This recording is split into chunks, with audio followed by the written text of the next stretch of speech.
Estoy hablando de dos pastores no adventistas, pero dos pastores mileritas.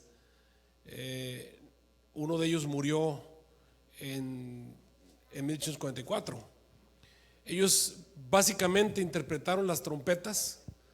Recuerden que los mileritas creían que Jesús iba a volver el 22 de octubre de 1844, cosa que por supuesto no sucedió, porque no era eso lo que quería decir que el santuario sería purificado. Sin embargo, ellos, al pensar que Jesús iba a venir el 22 de octubre de 1844, interpretaron todas las profecías de la Biblia, hicieron que encajaran antes de 1844, todas las profecías, incluidas las que mencionaban el sello de Dios, que todavía ni siquiera venía el sello de Dios. El sello de Dios que sabemos es el sábado, tenía que venir después de 1844, pero ellos hicieron que todo eso encajara antes de 1844. Cuando Elena G. de White escribe el libro del conflicto de los siglos, ella toma la única interpretación que la iglesia tenía, que era la profecía de las trompetas, como la interpretaban Josías Litch, Carlos Fitch, y la puso allí en el libro de El conflicto de los siglos, diciendo: esto es lo que hemos creído. La iglesia adventista ha hecho una serie de revisiones acerca de las trompetas. Les digo que en este momento hay aproximadamente unas 7 aplicaciones muy parecidas unas de otras. Casi todas las que son como las que les estoy presentando se parecen mucho. Pequeña diferencia: por ejemplo, yo presento lo que está ocurriendo durante la quinta trompeta como espiritismo moderno, y lo presento a través de lo que está pasando en los medios masivos de comunicación. Otros teólogos lo presentan como secularismo, y lo que están tratando de decir es que es un ambiente secular en el que Dios no tiene ningún lugar en las mentes de los seres humanos. Hay unas pequeñas diferencias en cuanto a variantes, pero básicamente todos aplican los dos testigos como se los voy a aplicar esta noche, esta tarde. Al repetir eso es porque generalmente a muchas personas les encanta la idea de presentar a los dos testigos como el Antiguo y el Nuevo Testamento. Esta noche no lo vamos a presentar de esa manera, lo vamos a hacer de una manera bíblica, y ustedes lo van a entender por qué. Recuerden que esa aplicación de los dos testigos pues fue una idea que se les ocurrió a dos pastores mileritas, pensando que los dos testigos pues deben de ser el Antiguo y el Nuevo Testamento. Difícilmente en la época en que Juan escribió el libro de Apocalipsis él podría pensar el Nuevo Testamento, porque el Nuevo Testamento todavía no existía, no llegó a existir hasta 300 después de Cristo aproximadamente. Sin embargo, el pastor Fitch, el Josías Litch y Carlos Fitch decidieron ponerlo como el Antiguo y el Nuevo Testamento. Sin embargo, bueno, no me quiero meter en muchas complicaciones. Recordemos, estamos en la quinta trompeta. Obviamente es la época en la que ocurre el sellamiento. Tiene que haber personas que ya están guardando el sábado, porque se le da una orden a los ángeles que no hagan daño sino a la hierba de la tierra. Y es el tiempo previo a la caída de Babilonia. Ya vimos que la sexta trompeta es la caída de Babilonia. Vimos que es el cumplimiento de Jeremías 51. Las plagas van a comenzar a caer sobre la tierra. Y obviamente la quinta trompeta termina con un periodo de 150 años, que al acabar los 150 años comienza la profecía de Jeremías 51 que ya expresamos. Obviamente eso tiene que ser una continuidad. Tú y yo estamos viviendo en ese último periodo de tiempo. Ahora, al comenzar la sexta trompeta, obviamente en el capítulo 9 vimos lo que le va a pasar a la tercera parte de los hombres. Eso quiere decir a los que recibieron la marca de la bestia y no tienen el sello de Dios. La gran pregunta es: ¿qué va a pasar con los justos? Mientras que las plagas están cayendo sobre la tierra, ¿dónde está el pueblo de Dios? Bueno, me adelanto aquí un poquito. El capítulo 9 del libro de Apocalipsis termina diciendo que no se arrepintieron de sus homicidios, de sus hechicerías, ni de su fornicación, ni de sus hurtos.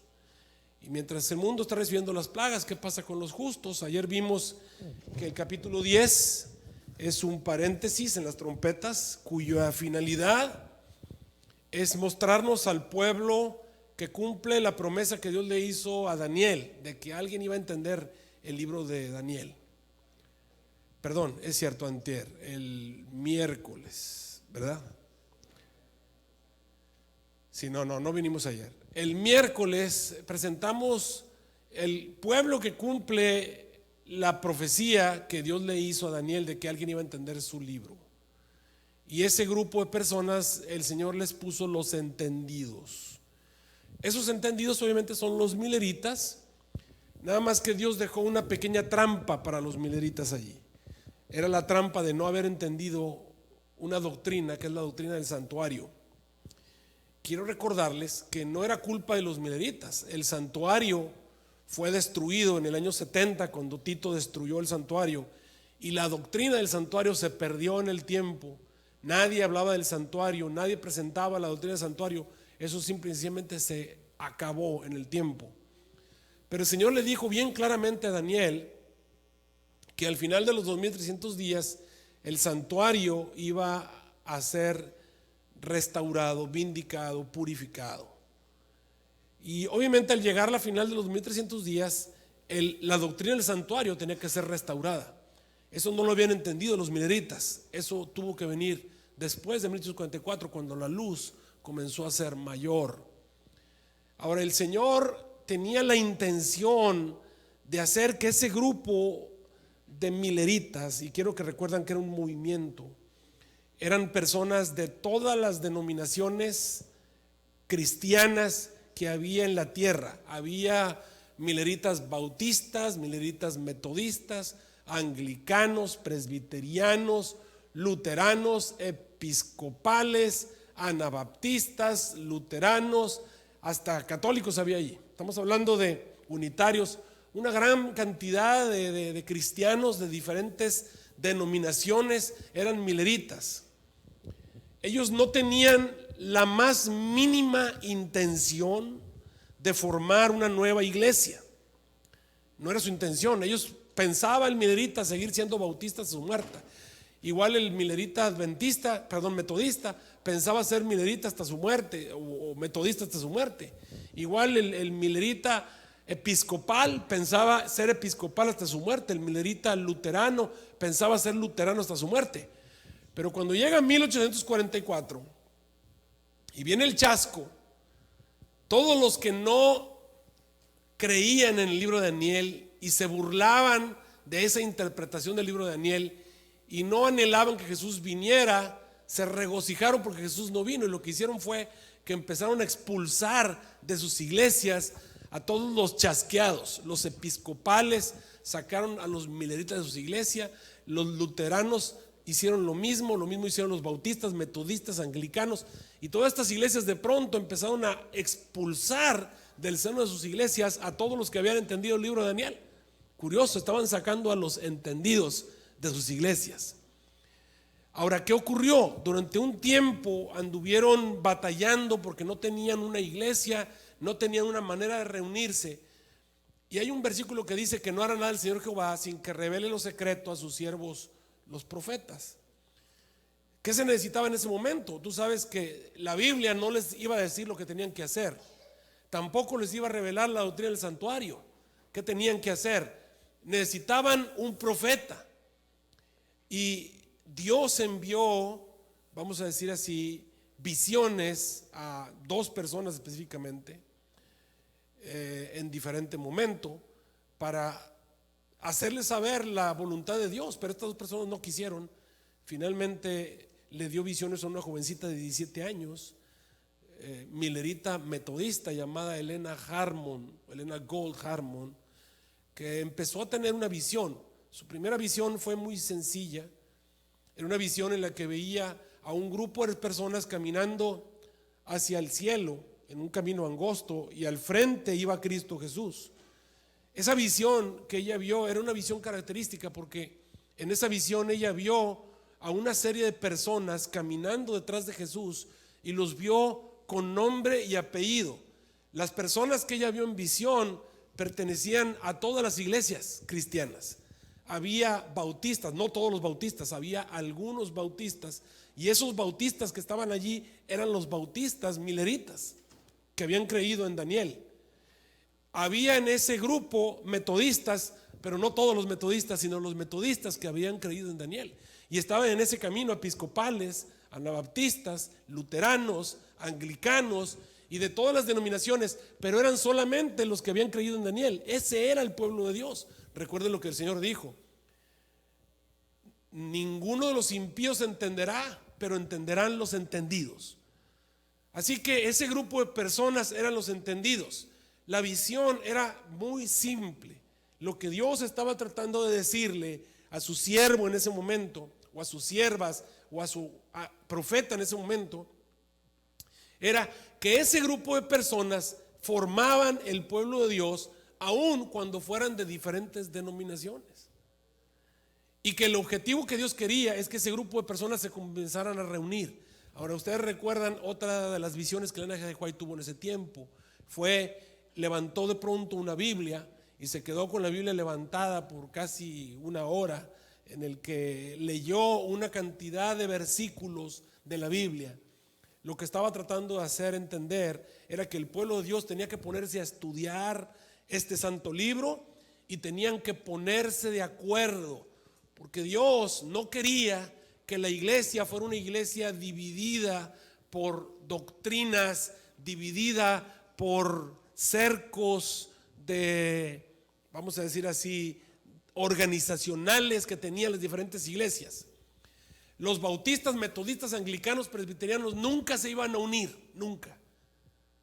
Por eso el Señor dejó el chasco en 1844, para que este grupo de personas salieran de allí. Ahora sí, salí de ella, pueblo mío. Y cuando este grupo de personas estaban todos juntos, entonces comenzaron a ponerse de acuerdo. Por eso es que hoy en día surgen muchos críticos de la iglesia y empiezan a decir: es que los primeros adventistas o los pioneros de la iglesia creían en esto y no creían en esto. Les quiero recordar que los pioneros adventistas venían de todas las denominaciones. O sea, tenían doctrinas de todas las denominaciones. Por ejemplo, Jaime White era unitario, él no creía en la Trinidad, por ejemplo. Lo mismo con algunos otros. Ahora, muchos de los pioneros adventistas creían que cuando una persona se moría, se iba al cielo, se iba al infierno. Había otros que creían que el bautismo era por aspersión. Es decir, si tú buscas en los pioneros adventistas creencias, te vas a encontrar que los pioneros adventistas creían todas las doctrinas de las demás iglesias, todas, porque venían de todas las iglesias. Pero durante 40 años la iglesia adventista, estoy hablando de esos pioneros, estuvieron poniéndose de acuerdo. Eran discusiones que duraban varios días, semanas. Había a veces discusiones acaloradas, pero ellos recordaban bien claramente la visión, que el hermano con el que me acabo de pelear, fulano de tal, es del pueblo de Dios, porque lo vieron en visión. Él iba caminando detrás de Jesús, y eso es lo que los mantenía unidos. De otra manera se habrían peleado y se habrían separado, pero era esa visión, el saber que mi hermano, aunque no estaba de acuerdo, él iba caminando detrás de Jesús, era parte del pueblo de Dios. Ahora lo que teníamos que hacer era encontrar la verdad, porque si tú crees que cuando alguien se muere se convierte en Gasparín, y yo creo que cuando alguien se muere se queda inconsciente, no podemos tener razón los dos. Así que hay que ponernos de acuerdo. Y para ponernos de acuerdo, vamos a ponernos de acuerdo con la Biblia. Veamos quién tiene razón con la Biblia.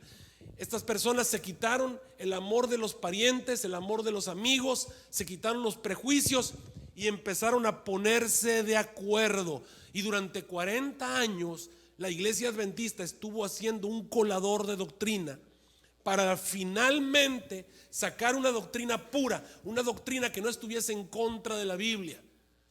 Y por primera vez tenemos a un grupo de personas que creen la verdad tal y como lo enseña la palabra de Dios. En ese momento deciden entonces formar un nuevo iglesia, un nuevo movimiento, y le pusieron por nombre Adventistas del Séptimo Día. Incluso hasta el nombre vino a ser motivo de pleito, porque había algunos que creían que se llamara Iglesia de Dios. Finalmente se le puso Iglesia Adventista del Séptimo Día, y ese grupo de personas se pusieron de acuerdo, purificaron la doctrina, sacaron lo que era correcto. Por ejemplo, dijeron: bueno, los bautistas creen que el bautismo es por inmersión y es en el nombre del Padre, Hijo y Espíritu Santo, ellos tienen razón. Pero están equivocados en que una persona se muere y se va al infierno. Están equivocados. Ahora, los metodistas están en lo correcto, en el plan sistemático en la salvación, pero están equivocados en otras cosas y fueron sacando las equivocaciones y quedándose con la doctrina pura.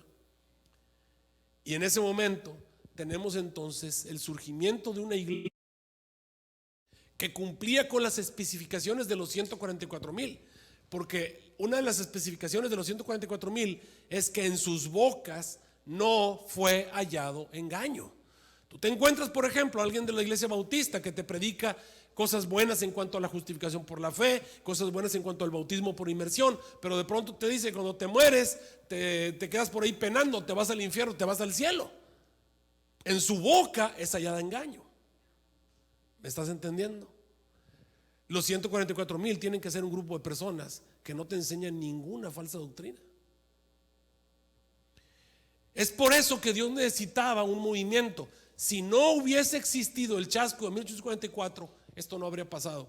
Y los mileritas estaríamos en todas las iglesias cristianas, creyendo un montón de doctrinas de acuerdo a las denominaciones en las cuales pertenecemos.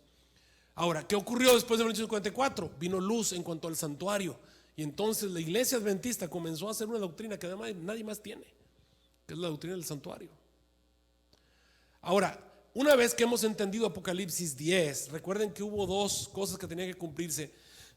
No solamente era el tiempo y el medio de un tiempo, sino que también cuando se acabe el esparcimiento del escuadrón del pueblo santo, de acuerdo a Daniel 12.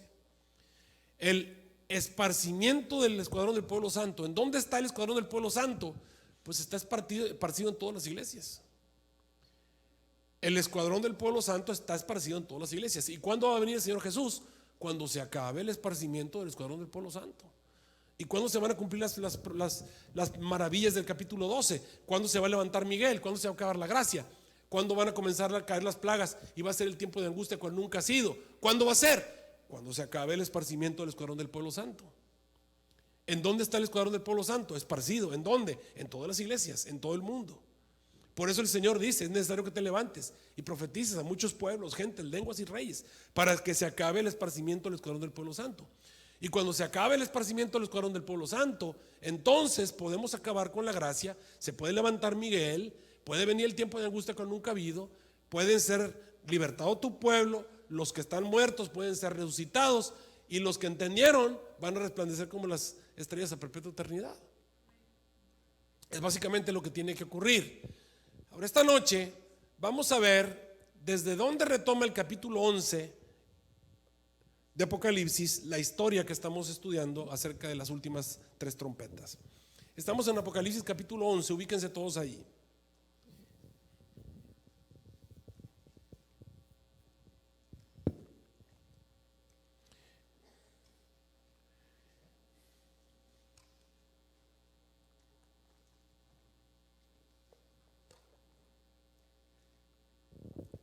Me fue dada una caña semejante a una vara de medir,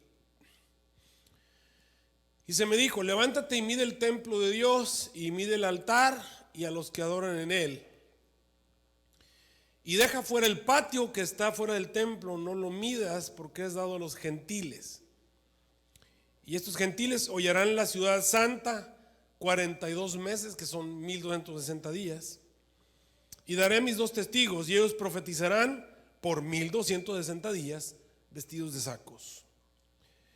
El capítulo 11 del libro de Apocalipsis comienza con una medición del templo.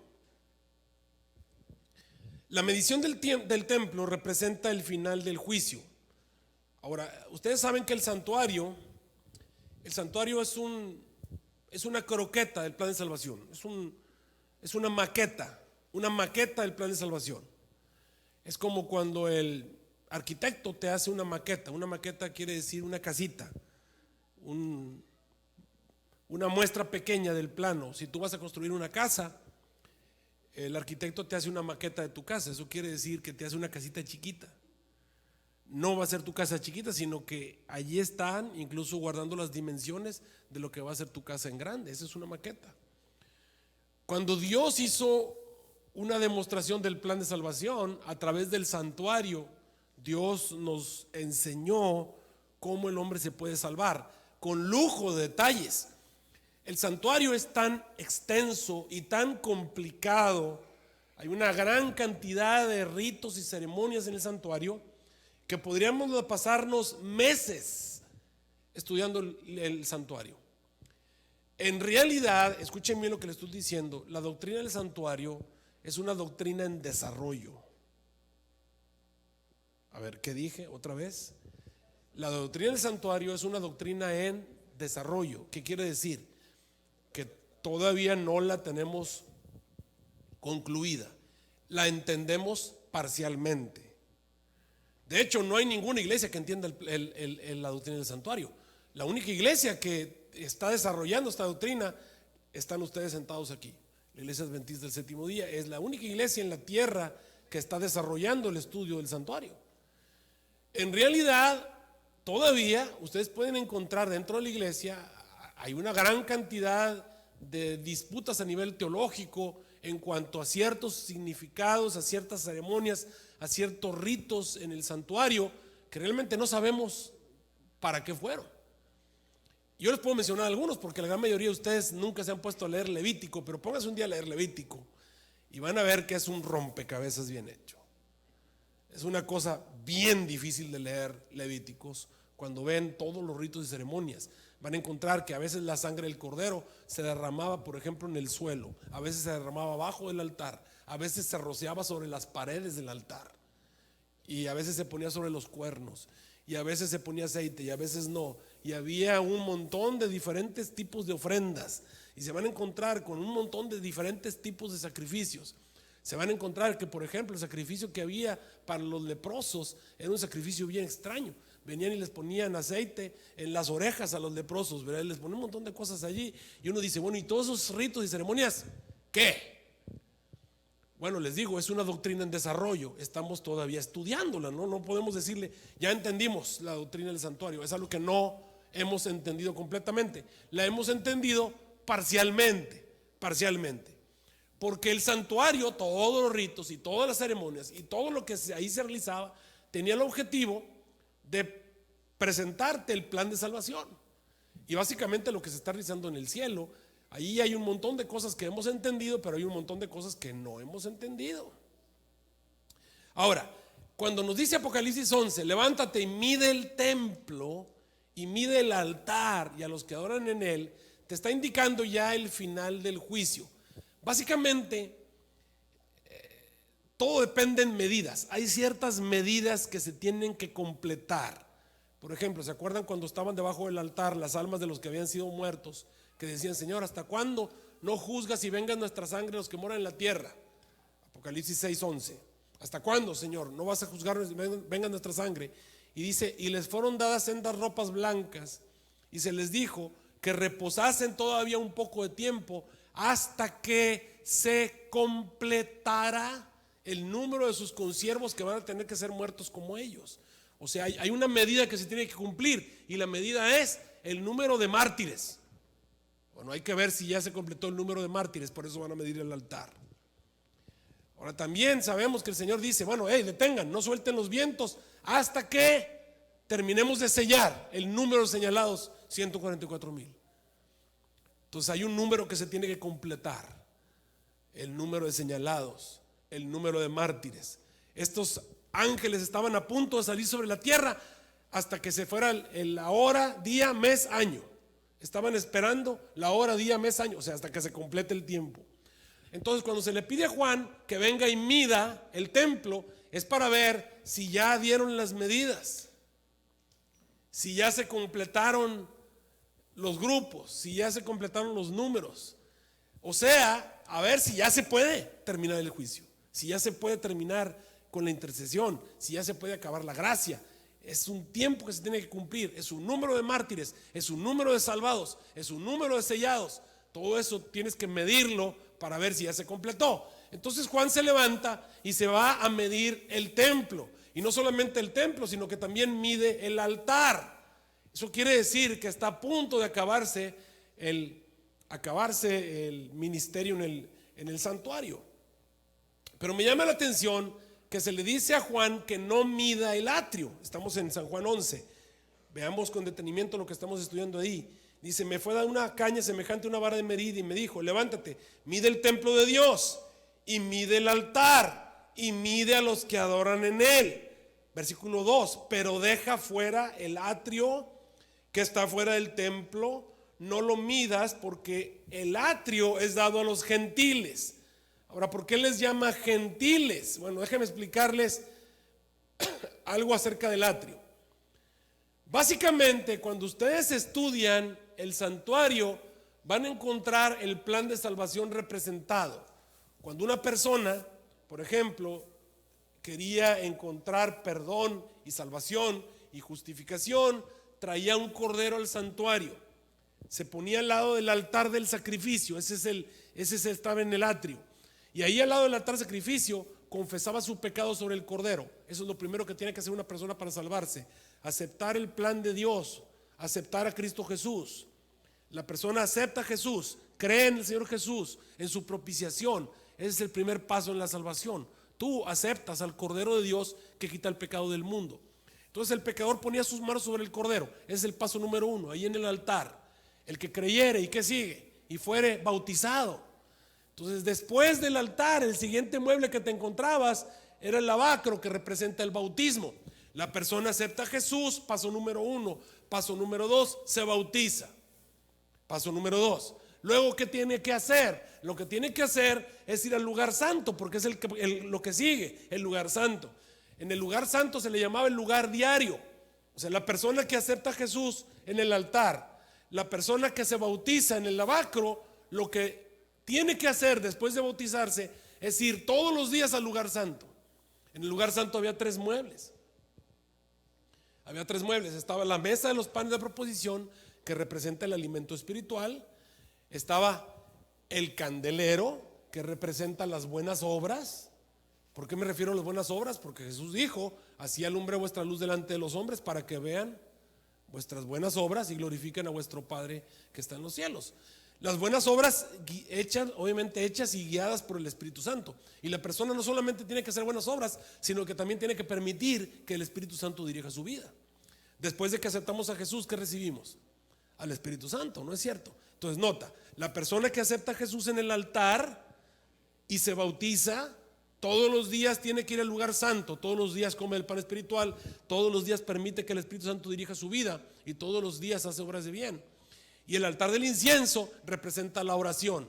Entonces la persona que acepta a Jesús en el altar se bautiza, todos los días come el pan espiritual, todos los días permite que el Espíritu Santo dirija su vida, y todos los días está en comunión con Dios a través de la oración. Eso es todos los días. De esa manera la persona permanece en Cristo. ¿Y qué pasa con una persona que permanece en Cristo? Se convierte en una nueva criatura. Y entonces esa persona comienza a ser transformado y está listo para pasar de la salvación que fue en el atrio a la santificación que fue en el lugar santo, a la glorificación que va a ser en el lugar santísimo. Pues estamos hablando de los pasos que podemos entender del plan de salvación. Ahora el Señor le dice a Juan que a los que se queden en el atrio no los mida.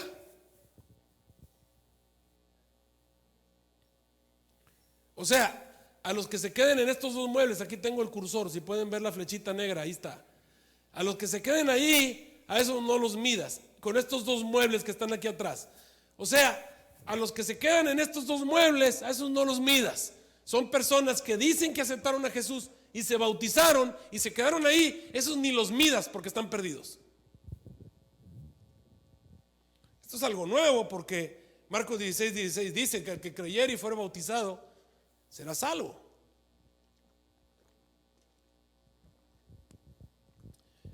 De hecho, el Señor me está diciendo que el que creyó y se bautizó y ahí se quedó, ya ni lo midas, ese no se va a salvar.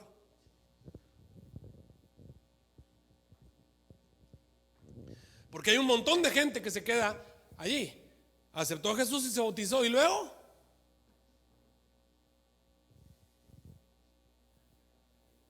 hay mucha gente que cree que después de bautizarse hay que portarse bien. Y si tú eres uno de esos, que digo, creo que estás un poquito equivocado. Tú te tienes que portar bien, te bautices o no te bautices. O sea, el ser humano se tiene que portar bien aunque no esté bautizado, ¿estamos de acuerdo?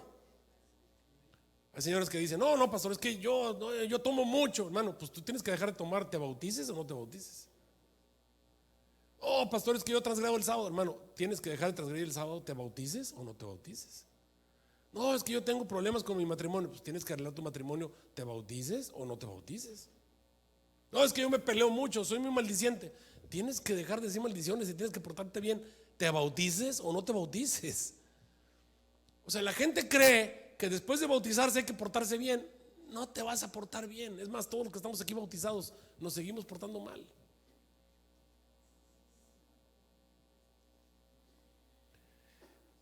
Lo que el santuario me dice que tengo que hacer, fíjate, después de bautizarme, después de que aceptas a Jesús y te bautizas, lo que tienes que hacer, de acuerdo al plan de salvación, es ir al lugar santo.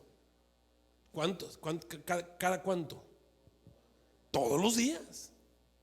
Y eso sí lo puedes hacer. Todos los días tienes que ir al lugar santo. ¿Y qué voy a hacer en el lugar santo? Bueno, todos los días tienes que leer la palabra de Dios. Todos los días tienes que orar, hablar con Jesús en oración. Y todos los días debes esforzarte por hacer cosas buenas. Pero porque me voy a salvar por obras. No, tienes que hacer cosas buenas porque esa es parte de tu medicina. El ser humano necesita hacer algo bueno. ¿Para qué? Para ser transformado. Cuando tú haces algo bueno, te cuesta trabajo, pero tienes una idea de tu propia pecaminosidad porque luchas contigo mismo. Por ejemplo, yo soy de Monterrey, ¿no? Y alguien me pide limosna y tiene uno que luchar con uno mismo, ¿te das cuenta? Y aunque no sean de Monterrey, hay unos que son más codos que los regiomontanos, pero bueno, te digo. O sea, el cristiano tiene que luchar con uno mismo. Por eso dice el apóstol Pablo, todos los días muero, cada día muero. O sea, el cristiano tiene que esforzarse por ayudarle al vecino. El cristiano tiene que esforzarse por no maldecir al que se te metió enfrente. El cristiano tiene que esforzarse por darle el paso a la gente cuando vas en el camino. El cristiano tiene que esforzarse por ser cristiano.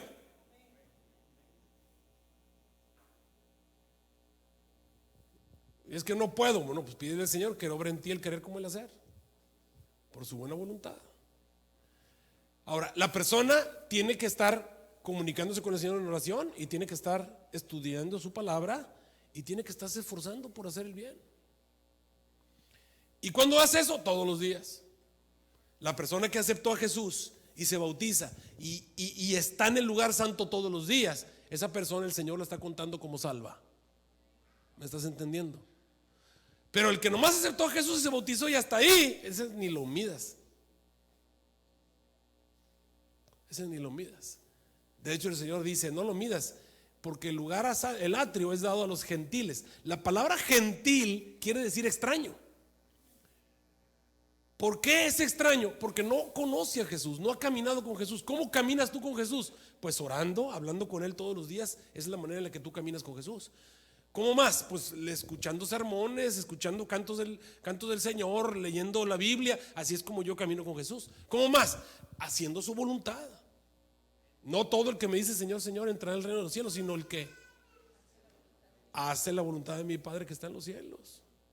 Así que automáticamente San Juan dice, el Señor le dice a San Juan, los que se quedaron en el atrio, no los midas, esos son gentiles. Los gentiles van a estar hollando la ciudad santa 42 meses.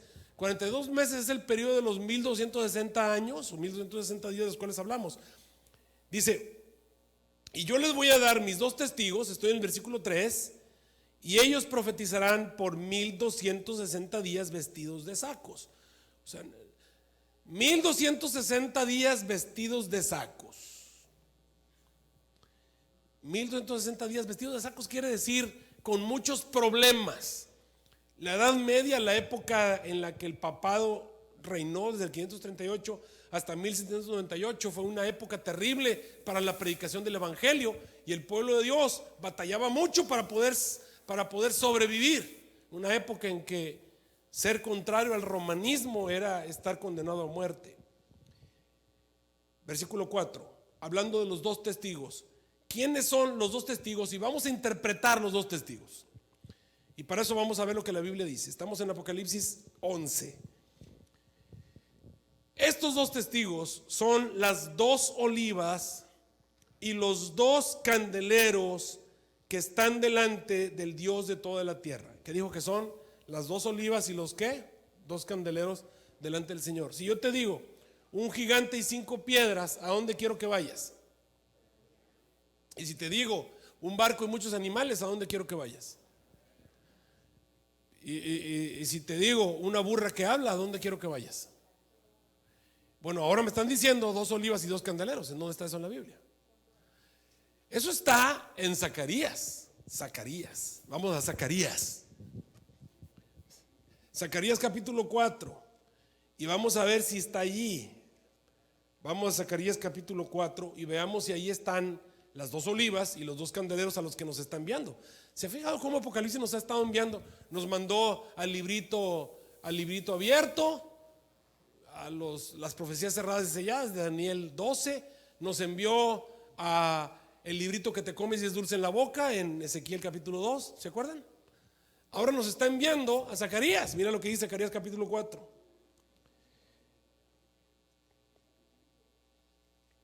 Zacarías capítulo 4 versículo 11 dice: y yo hablé más y dije, Señor, ¿qué significan estas 2 olivas a la derecha del candelero a su izquierda? Hablé aún de nuevo y le dije, ¿qué significan las 2 ramas de oliva que por medio de 2 candeleros de oro vierten aceite como oro? Ahí están las 2 olivas y los 2 candeleros. Ok, ¿por qué me mandó Apocalipsis a leer Zacarías capítulo 4? Bueno, déjenme explicarles qué pasó. En la época del profeta Zacarías y el profeta Ageo, el pueblo de Dios había regresado de Babilonia a una Jerusalén en reconstrucción. El templo de Jerusalén estaba destruido. El templo estaba destruido. Entonces Dios le pidió a 2 personas que reconstruyeran el templo de Jerusalén.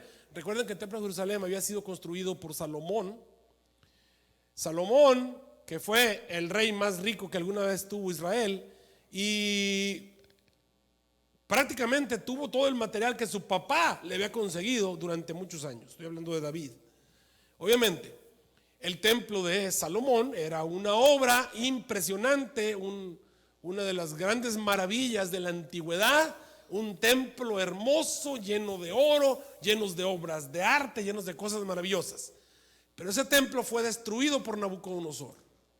Ese templo quedó en ruinas y fue abandonado por casi, estamos hablando 600 años, estamos hablando de casi 300 años. El templo estaba destruido y entonces el Señor le encomienda la obra de reconstruir el templo a un señor que se llama Zorobabel. Lo hemos estado viendo por ahí en algunas de las lecciones. Zorobabel.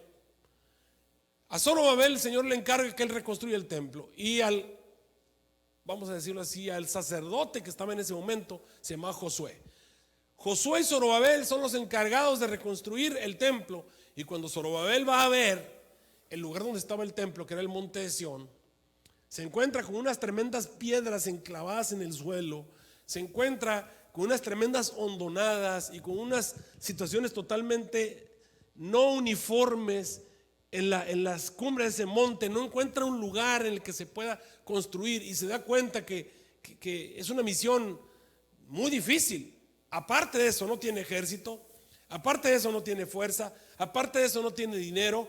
Tiene a todas las naciones que están a su alrededor, que los tienen en jaque, no los dejan avanzar, tiene enemigos por todos lados, no tiene permisos ni autorizaciones. Y cuando Zorobabel se pone a hacer una lista de todas las posibilidades de construir el templo, se da cuenta que reconstruir el santuario es una misión imposible. Hablando de misiones imposibles, Una misión imposible, por ejemplo, reconstruir la doctrina del santuario. Es una doctrina en desarrollo. Misión imposible, predicar el evangelio a toda nación, tribu, lengua y pueblo. Algunos de ustedes tal vez piensen que es una misión posible, pero déjame decirte que nosotros somos como los cangrejos. En vez de ir hacia adelante, estamos caminando hacia atrás. En realidad, en este momento somos 17, 18 millones de adventistas en todo el mundo. Sí, obviamente somos más adventistas que en el pasado, pero en porcentaje somos menos. Y la predicación del evangelio no se cuenta en cantidad, sino que se cuenta en porcentaje. Si antes éramos un 1%, ahora somos un 0%.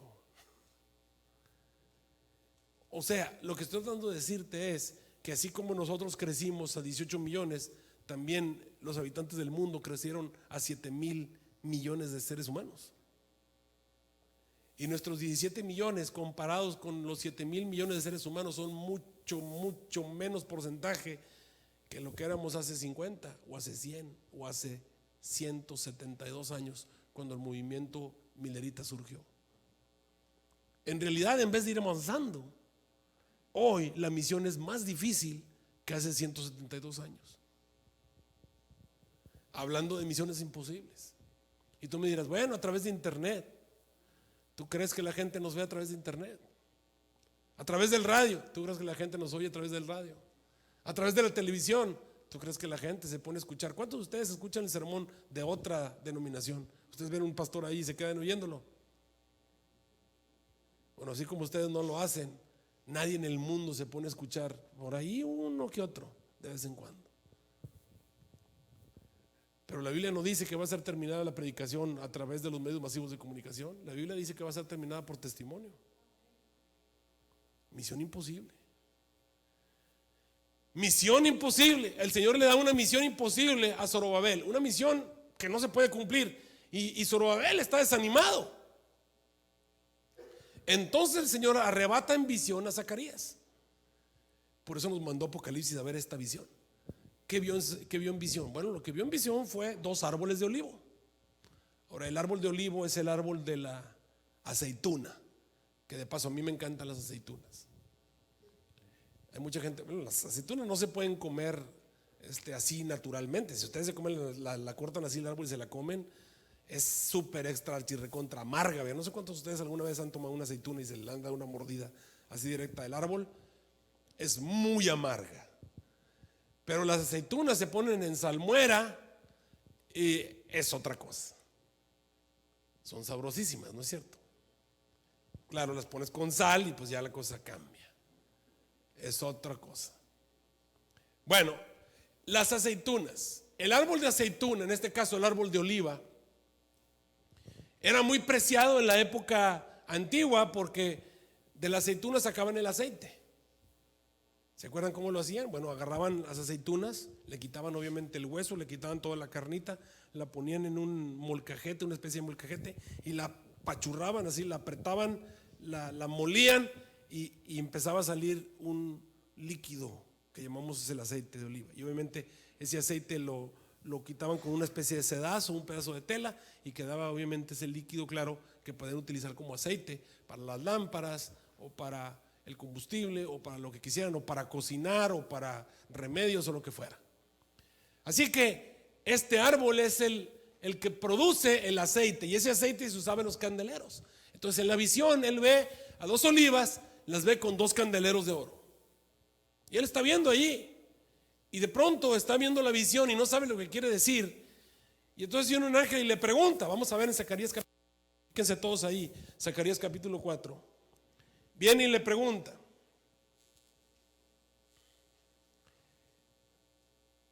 Y el ángel que hablaba conmigo, versículo 5, Zacarías 4, 5.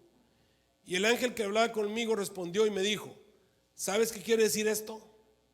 Y yo le dije: Señor mío, no lo sé. Entonces él respondió y me habló diciendo: esta es la palabra de Jehová a Zorobabel, en la que le dice: mira, Zorobabel, no es con ejército ni con fuerzas, sino con mi espíritu, dice Jehová de los ejércitos. Ese gran monte delante de Zorobabel será reducido en una llanura. Él sacará la primera piedra con afirmaciones de gracia y gracias a ella. Es decir, esta misión tenía el propósito de decirle a Zorobabel que no es con una fuerza humana, ni con poder humano, ni con riquezas, ni con estrategias humanas como se logran las misiones imposibles. Las misiones imposibles se logran con el poder del Espíritu Santo. Así que Apocalipsis 14 me empieza diciendo que los dos testigos tienen una misión imposible que cumplir. Tienen que reconstruir el santuario, tienen que predicar el evangelio a toda nación, tribu, lengua y pueblo, y no lo van a lograr con poder humano. Necesitan el poder del Espíritu Santo. Eso es lo que nos está tratando de decir. Pero ¿quiénes son los dos testigos? Bueno, sigamos leyendo. Estamos en Apocalipsis.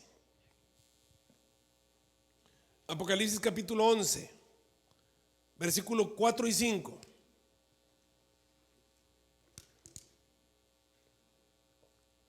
Después de que me dice que los dos testigos son las dos olivas y los dos candeleros, que obviamente para terminar su misión imposible requieren el poder del Espíritu Santo, me dice: si alguno los quiere dañar, los dos testigos, sale fuego de la boca de ellos y devora a sus enemigos.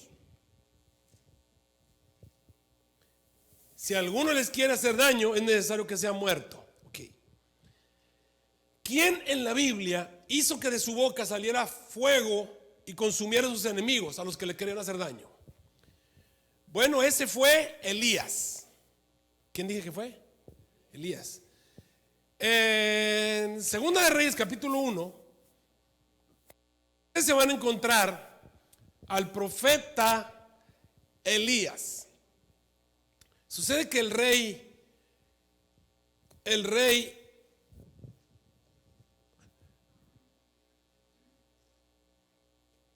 si quieren ubicarse todos ahí en la historia,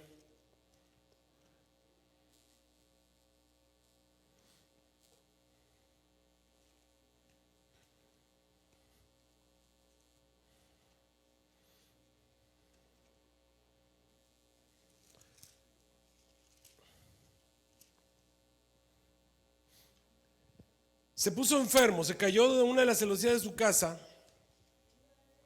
Segunda de Reyes capítulo 1. Ahí está la historia.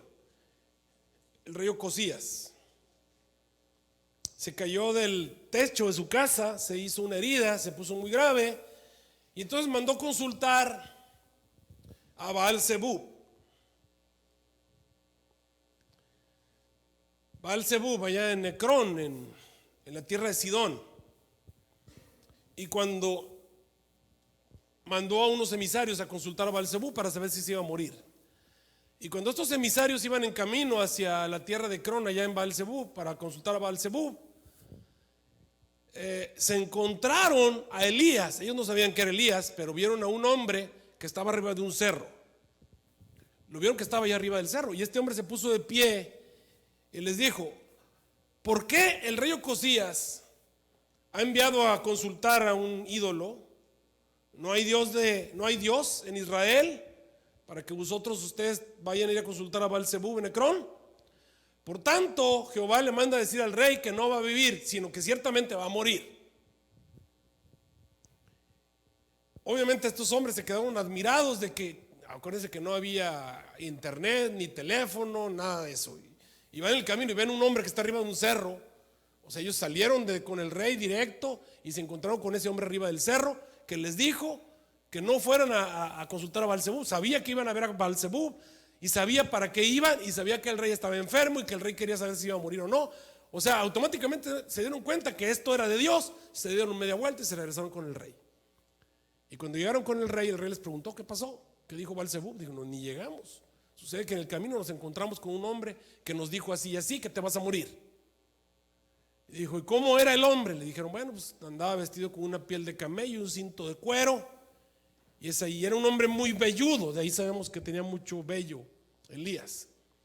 Entonces el rey Ocosías dijo: ese es Elías. Dijo: bueno, vayan y tráiganmelo vivo o muerto. Ahora sí que si alguno le quiere hacer daño, tráiganmelo. Y mandó a 50 soldados. Y los 50 soldados llegaron al pie del cerro y vieron a Elías ahí arriba. Rodearon a Elías en el cerro y le dijeron a Elías: mira, baja. Ahora sí que baja para que no tengamos que subir. Y si bajas, pues no te vamos a matar rápido. Y si vamos contigo, te vamos a matar lentamente. ¿Y qué dice la profecía? Sale fuego de la boca de él y devora a sus enemigos. Entonces Elías se puso de pie y dijo: si Dios ha hablado por mi boca, que caiga fuego del cielo y te devore a ti y a tus 50. Y ¡pum! Vino un fogonazo del cielo y quemó a los 50 hombres. Los mató, los achicharró. Entonces, como se tardaban, el rey mandó otros 50. Y pasó lo mismo, se pusieron alrededor los 50. Aun cuando vieron ahí a los hombres achicharrados, le dijeron lo mismo: baja, vamos por ti. Se pone de pie Elías y dice: si Dios ha hablado por mi boca, que caiga fuego del cielo y te devore a ti y a tus 50. Y otro fogonazo, ¡bum!, cayó y achicharró a los otros 50. Ahora sí que 0 iban 100. Y entonces el rey mandó a otros 50. Y cuando llegó los otros 50, el que los venía dirigiendo, el capitán ahí, se pone de rodillas delante de Elías y le dice: yo temo a Dios, no me mates, ¿verdad? Bueno, el resto de la historia la pueden leer. El punto es que Elías cumple con el perfil de profecía. Aquí está un testigo de Dios que hace que caiga fuego del cielo, o que, vamos a decir, sale fuego de su boca y devora a sus enemigos. ¿Qué más nos dice la Biblia? Que son las características de los testigos. Estamos regresemos a Apocalipsis, capítulo 11. Sale fuego de la boca de ellos y devora a sus enemigos. Si alguno les quiere hacer daño, es necesario que sea muerto. Versículo 6. Apocalipsis 11, 6. Estos, los dos testigos, tienen poder para cerrar el cielo para que no llueva en los días de su profecía. ¿Quién en la Biblia cerró el cielo para que no lloviera en los días de su profecía? ¿Quién fue? El profeta Elías. El profeta Elías se presenta delante del rey Acab y le dice al rey Acab: vive Jehová delante del cual estoy, que no va a haber lluvia ni rocío en todos estos años, sino por mi palabra. ¿Y por cuánto tiempo no llovió, hermanos? 3 años y medio. ¿Cuántos son 3 años y medio en días? 1260 días. Acuérdense que en ese tiempo los 360 días era un año.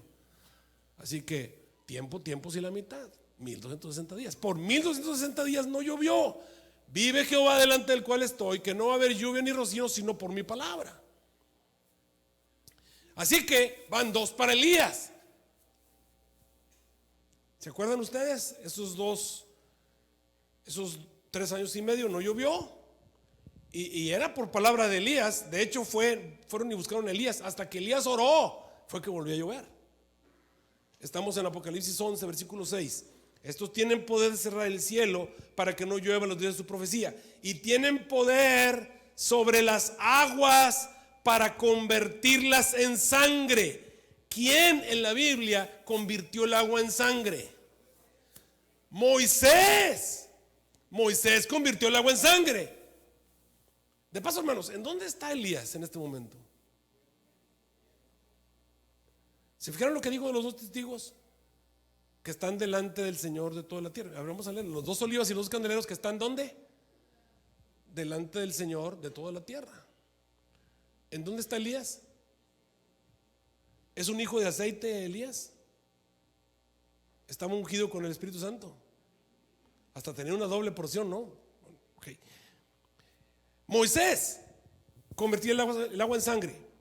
Tienen poder cerrar el cielo para que no llueva los días de su profecía como Elías. Tienen poder sobre las aguas para convertirlas en sangre.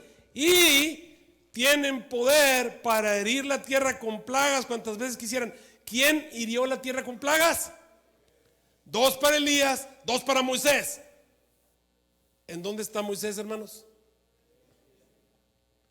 Entonces los 2 testigos bíblicamente, ¿quiénes son? Moisés y Elías. ¿Alguna vez Moisés y Elías vinieron a la tierra y se presentaron los dos separados por épocas, porque Moisés vivió mucho antes de Elías. ¿Alguna vez Moisés y Elías estuvieron delante del Señor de toda la tierra, aquí en la tierra? Sí, en el monte de la transfiguración, Moisés y Elías estuvieron delante del Señor toda la tierra, ¿de acuerdo? Sí. Interesante. ¿Y a quién representan Moisés y Elías? Bueno, para empezar, Moisés representa a la gente que se va a salvar, porque acuérdense que Moisés se va a salvar, Moisés se salvó, pero tuvo que morirse y luego lo resucitaron, ¿verdad? Entonces Moisés representa a todos los que se van a salvar, a todo el pueblo de Dios que ya está muerto, pero que cuando Jesús venga por segunda vez van a resucitar al igual que Moisés. Entonces Moisés representa a los salvos, al pueblo de Dios que va a ser resucitado. Y Elías, ¿cómo se fue al cielo? Entonces Elías representa a los salvos que van a ser llevados al cielo sin ver muerte. Por lo tanto, Moisés y Elías representan al pueblo de Dios. El pueblo de Dios son a quienes se les ha encomendado las misiones de predicar a toda nación, tribu, lengua y pueblo. El pueblo de Dios es la que tiene que recibir la porción del Espíritu Santo. El Espíritu Santo no desciende sobre la Biblia, el Espíritu Santo desciende sobre personas.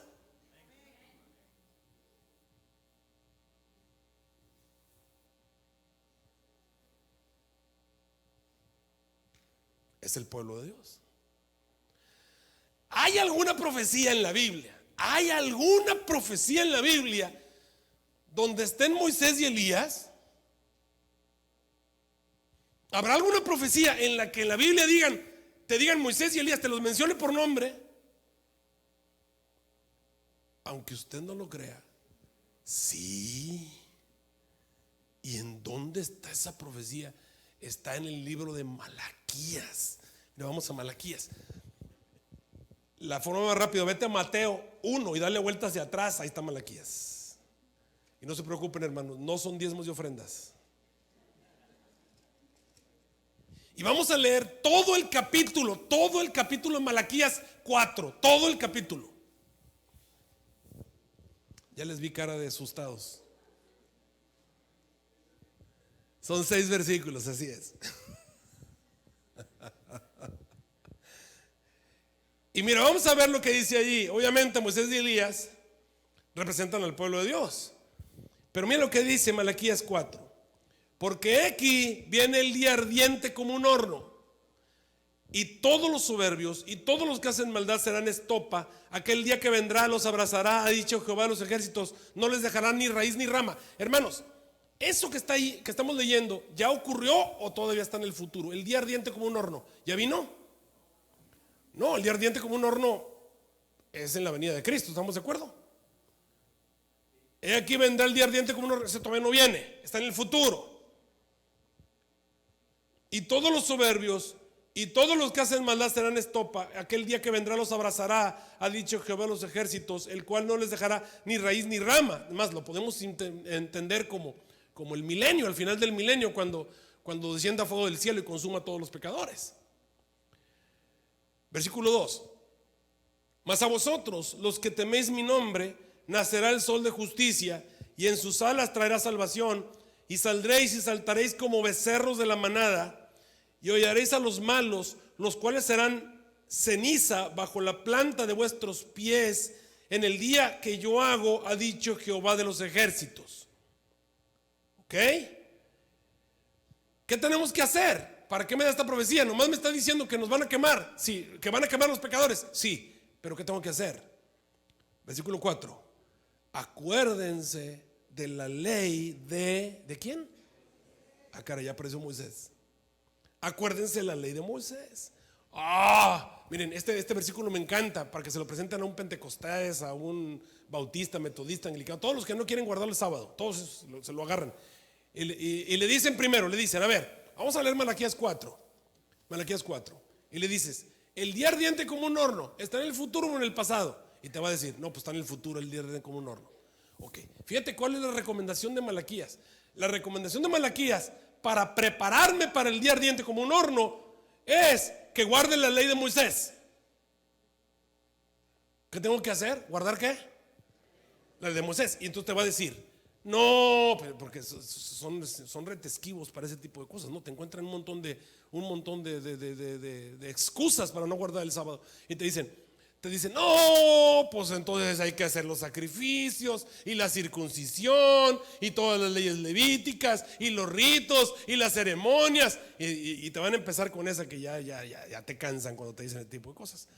Pero gracias a Dios, que Dios fue más específico. Acordaos de la ley de Moisés. Mira lo que sigo leyendo ahí. Acordaos de la ley de Moisés, mi siervo, al cual le encargué en Horeb. ¿En dónde?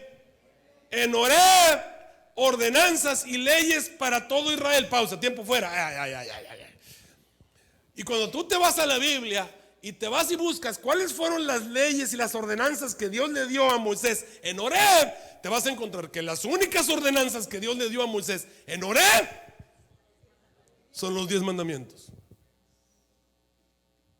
Tómala.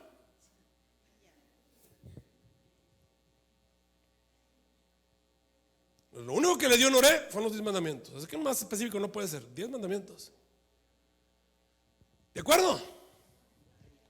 Y Elías, pues sigamos leyendo. Así que acuérdate de la ley de Moisés, mi siervo, los 10 mandamientos, leyes para todo Israel. Y aquí, versículo 5, yo les voy a mandar a quién, a Elías el profeta. Ándale. Antes que venga el día de Jehová grande y terrible, Él convertirá el corazón, misión imposible, Él convertirá el corazón de los padres a los hijos y el corazón de los hijos a los padres, no sea que yo venga con destrucción y hiera la tierra. A ver, pausa, vamos por partes. Malaquías 4 me dice que antes que venga el día ardiente como un horno, para prepararme, tengo que obedecer la ley de Moisés, o sea, guardar los 10 mandamientos, y tengo que cumplir con la misión de Elías el profeta. ¿Y cuál era la misión de Elías? ¿Qué era Elías? Elías era un profeta. Ahora, ¿cómo se le llama al don de profecía en la Biblia? A ver, Apocalipsis 19:10. ¿Se acuerdan cómo se le llama? Se le llama el testimonio de Jesucristo, exactamente. El testimonio de Jesucristo. Por lo tanto, de acuerdo a lo que acabo de entender en Malaquías 4, los dos testigos, Moisés y Elías, representan a todos los que guardan los mandamientos de Dios como Moisés y tienen el testimonio de Jesucristo como Elías. Está eso en el Apocalipsis. ¿Contra quién se va a hacer guerra Satanás? Contra los que ¿qué? Guardan los mandamientos de Dios y tienen el testimonio de Jesucristo. Moisés y Elías son los que guardan los mandamientos de Dios y tienen el testimonio de Jesucristo. Los dos testigos son los que guardan los mandamientos de Dios y tienen el testimonio de Jesucristo. Son los que surgieron leyendo a Daniel, capítulo 10 de Apocalipsis, que guardan los mandamientos de Dios, incluido el sábado, adventistas del séptimo día, y tienen el don de profecía. Por eso el Señor les dio el linaje de White, y más adelante tienen una misión imposible. Tienes que levantarte y profetizar a muchos pueblos, gentes, lenguas y reyes, y tienes que reconstruir el santuario. Los dos testigos es la iglesia adventista del séptimo día.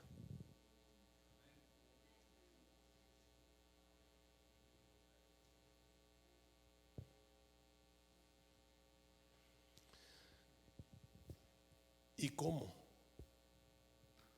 vamos a hacer eso? ¿Cómo? Con el poder del Espíritu Santo. Con el poder del Espíritu Santo. ¿Y cómo hacemos que venga el Espíritu Santo si estamos tan entretenidos con la tele? Estamos súper extra chirrecontra envenenados. Estamos bien adormecidos. ¿Te acuerdas que también nos mandaron a Joel? El grande ejército que vino.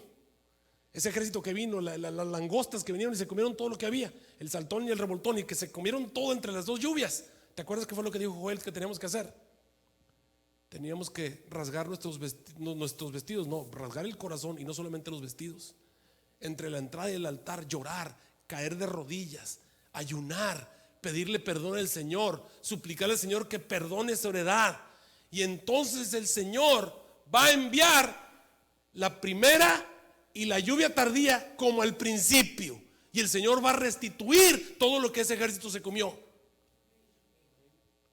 ¿Te das cuenta cómo cada cosa cae en su lugar una vez que lees la profecía? Regresemos.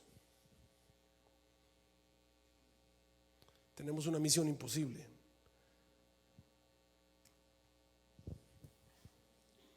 Tengo sonido, conecté mi computadora, espero que sí tenga sonido. Ese está bien ahí. Yo lo controlo desde acá, gracias. Misión imposible. Pero lo que es imposible para los hombres es posible para Dios, ¿no es cierto? Versículo 7. Y cuando los dos testigos, quiero que me los digan con nombre. ¿Cuándo quiénes? No, quiero que me los digan con nombre. El nombre moderno hoy, ¿cómo se llaman? Y cuando la iglesia adventista del séptimo día, versículo 7, y cuando ellos, los dos testigos, Moisés y Elías, cuando los que guardan los mandamientos de Dios y tienen el testimonio de Jesucristo, cuando los que entendieron el capítulo, cuando los que entendieron Daniel, los entendidos, que guardan los mandamientos de Dios y tienen el testimonio de Jesucristo, que hoy se llaman adventistas del séptimo día, y cuando los adventistas del séptimo día estén acabando su testimonio, queridos hermanos, ¿ya terminamos de dar testimonio? No, entonces el versículo 7 es futuro para ti y para mí. El versículo 7 ya es el futuro. ¿Qué va a pasar cuando estemos a punto de acabar nuestro testimonio? ¿Qué va a estar pasando? Bueno, dice la Biblia, y cuando ellos hubieran acabado de dar testimonio, la bestia que sale del abismo. ¿Quién es el que sale del abismo, hermanos? Satanás. ¿Y quién? Y sus demonios. Hará guerra contra ellos, los vencerá y los matará. Y eso lo vamos a ver mañana.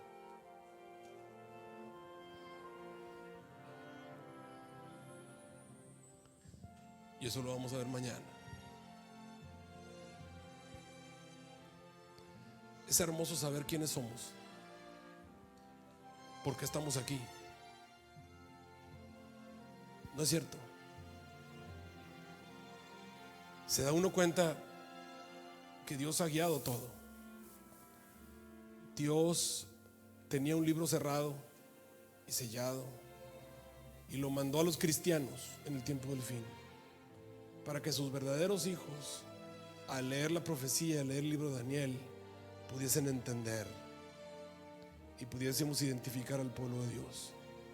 Y Dios puso un chasco allí, una trampita, para que todos esos cristianos quedaran entrampados, los sacaran de sus iglesias, y al salir de sus iglesias el Señor los guió para que hicieran una purificación doctrinal, se encontraran con el sábado y se encontraran con el santuario.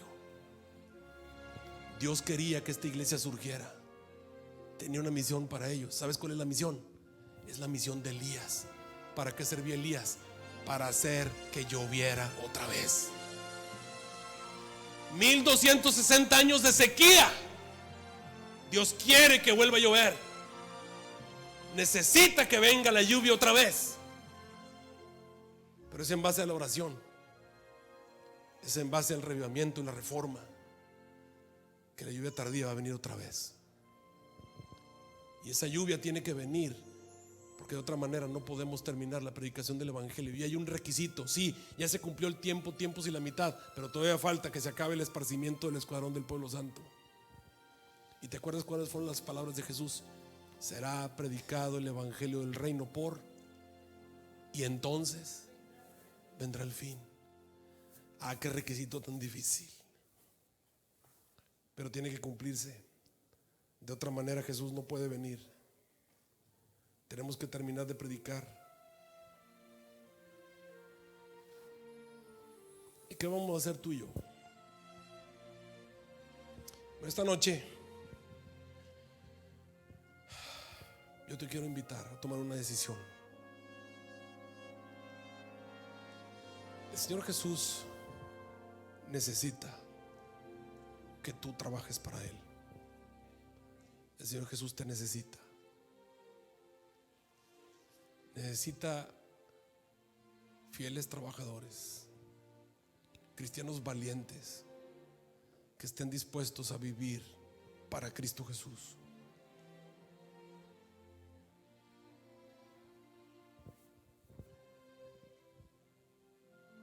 Cuando vino la Segunda Guerra Mundial, a ciertas zonas del este de Europa, uno de los pueblos a los cuales el ejército nazi estaba a punto de entrar, los padres y las madres de los niños, sabiendo que iban a estar bajo tremendo fuego y que posiblemente muchos de ellos iban a morir y no iban a poder volver a ver a sus hijos, subieron a todos los niños y menores en un autobús, en un camión, camiones de redilas, y los enviaron lejos del pueblo para quedarse solamente los adultos a defender con palas y picos y piedras y pistolas y lo que pudieran el avance del enemigo.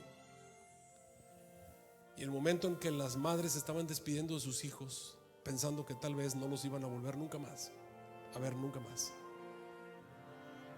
esos pequeños niños llorando, despidiéndose de sus padres, subidos en ese camión, cuando los camiones comenzaron a correr, una madre se adelantó y empezó a correr a su hijo y le dijo: hijo, que no se te olvide tu nombre, que no se te olvide tu nombre, que no se te olvide quién eres. Inmediatamente los padres comenzaron a correr: hijo, acuérdate de tu nombre. Y mencionaban su nombre con nombre y apellido. Y los padres corrían detrás de ese camión diciendo: hijo, acuérdate quién eres, acuérdate quién es tu familia, de quién eres hijo. Dios ha dejado su profecía para recordarte a ti y a mí de quién somos hijos, porque estamos aquí. ¿Qué es lo que Él espera de nosotros? ¿Cómo espera Él que tú y yo vivamos? ¿Cuál es la misión que tenemos que cumplir? Hemos sido llamados para ser como Moisés, para ser como Elías. Hemos sido llamados a predicar a toda nación, tribu, lengua y pueblo. Hemos sido llamados a reconstruir la doctrina del santuario, que es la doctrina de la salvación. Hemos sido llamados a acabar con el esparcimiento del escuadrón del pueblo santo para que Jesús pueda venir. Pero no podemos hacerlo con nuestras propias fuerzas. Necesitamos desatar al Todopoderoso. Necesitamos permitirle obrar con poder en nuestras vidas. Necesitamos el poder del Espíritu Santo obrando a través de nosotros, pero no lo podemos hacer porque estamos llenos de basura. Tenemos que sacar la basura para que el Espíritu Santo nos pueda usar. Quitarnos el amor al mundo, el egoísmo, los deseos de supremacía, los pecados acariciados. Y Dios ha estado esperándonos 172 años para que esta iglesia, el movimiento adventista, el movimiento milerita, cumpla con la misión por la cual fue llamado a existir. El movimiento profético predicho por Dios ha tardado 172 años en cumplir con la misión que el Señor les encomendó. Se nos ha olvidado nuestro nombre. Ya nos estamos peleando por tonterías. Así que yo te quiero llamar esta noche. ¿Quieres decirle: Señor, Señor, yo puedo escuchar tu voz que me llama? Yo te quiero servir. Yo te voy a ir a donde quiera tú me quieras llevar. No tienes que ir a África, hermano. Dios te está llamando a ser cristiano en tu trabajo. Dios te está llamando a ser cristiano en la escuela. Dios te está llamando a ser cristiano junto a tus amiguitos, a ser cristiano en tu casa. a ser cristiano todos los días. No solamente aceptaste a Jesús y te bautizaste, Él espera que vayas todos los días al lugar santo. Dios te está llamando a vivir a la altura del nombre que tienes, del apellido que llevas: cristiano, hijo de Dios. Uno de los dos testigos, uno de los entendidos, que van a resplandecer como el resplandor de las estrellas a perpetua eternidad. Así que, querido hermano, ¿estás dispuesto a responder el llamado del Señor, a vivir a la altura de la luz que has recibido, a cumplir con tu misión, a cumplir con la parte que te toca? Todos los que ya son parte de nuestra iglesia, que ya fueron bautizados y que ya tienen su nombre escrito en el libro de la iglesia, este lugar es para ti. Y este lugar, como cada noche, es para todos aquellos que esta noche han entendido, dicen: oye, yo también quiero ser parte de ese pueblo. Señor, tal vez no tengo mi nombre anotado en el libro de la iglesia, pero quiero tener mi nombre anotado en el libro de la vida. Y yo también te quiero servir, y yo también quiero ser hijo tuyo. Si tú estás al lado de alguien que tiene que venir a este lado, dice: yo paso contigo para que no vayas solo. Así que mientras yo canto este himno, ¿por qué no vienes aquí a consagrarte al Señor y me dejas orar juntamente contigo esta noche? Ponerte en las manos de Dios. Ven aquí, querido hermano, a decirle al Señor Jesús que tú le vas a seguir, que tú le vas a servir, que vas a ir a cualquier parte donde Él te quiera llevar. Esta noche, Señor, nos ponemos de pie aquí en esta iglesia en Fort Worth para decirte que te vamos a servir, que vamos a ir a cualquier parte donde tú nos quieras llevar, porque somos tus hijos, porque tú nos has llamado.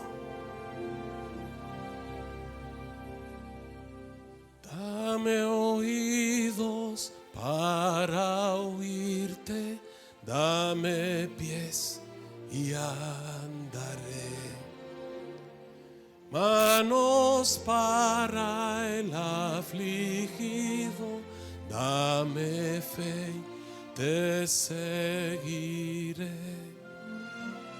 Vamos a caminar contigo, Señor.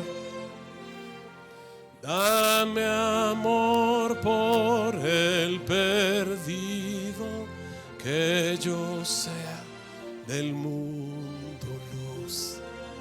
Dame ansias de tu gloria, dame ansias de tu cruz. Yo iré siguiendo tu voluntad, dejaré el confort atrás. Yo iré y donde estés será mi hogar. Yo iré, tú lo sabes. Yo iré. Queremos servirte, Señor. Necesitamos que obres un milagro en nosotros hoy, que nos cambies, que nos transformes. Tómanos, cámbianos.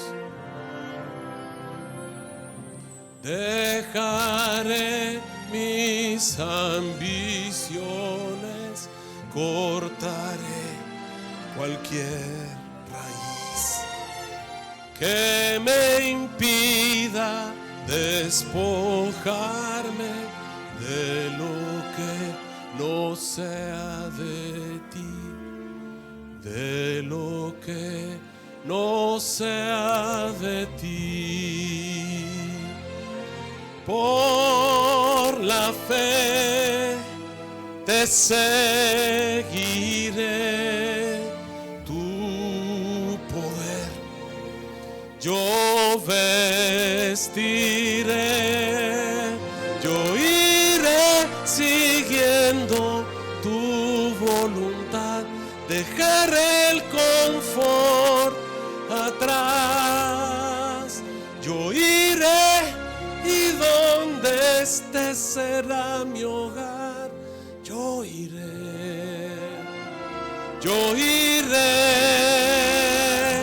yo iré, Dios, donde nadie oyó de ti. Por ti yo viviré, yo iré, porque mi vida tuya es. Yo iré. Tú lo sabes, Señor.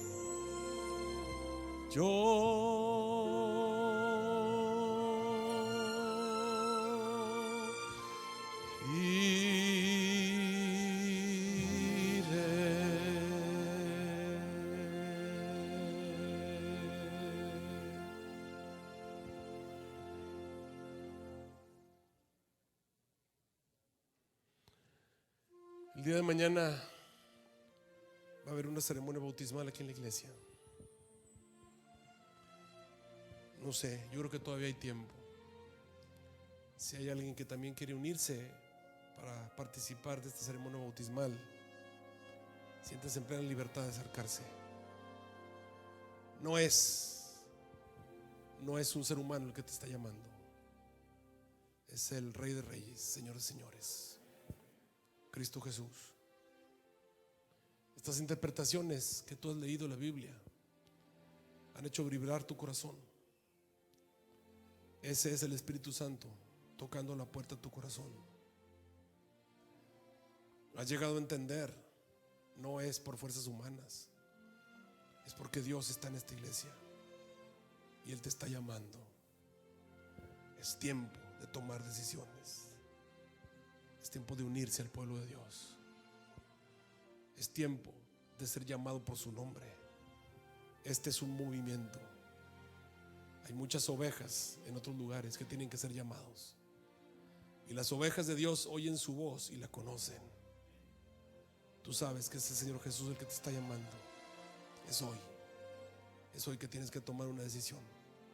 Es hoy que tienes que ponerte de su parte.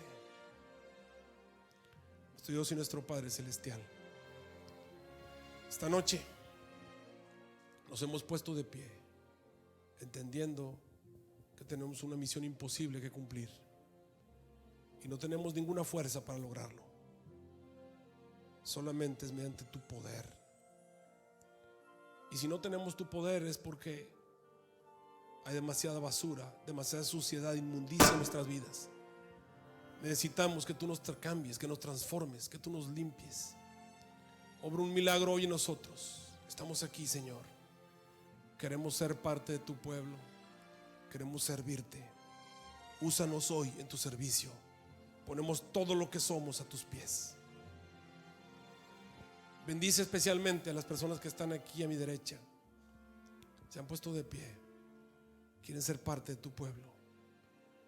Tómalos, oh Señor. Úngelos con tu poder. Que muy pronto puedan bajar a aguas bautismales, ser llamados de tu nombre, tomar tu bandera y llevar tu palabra a todas las personas que los rodean. Te lo suplico en el nombre de Cristo Jesús. Amén.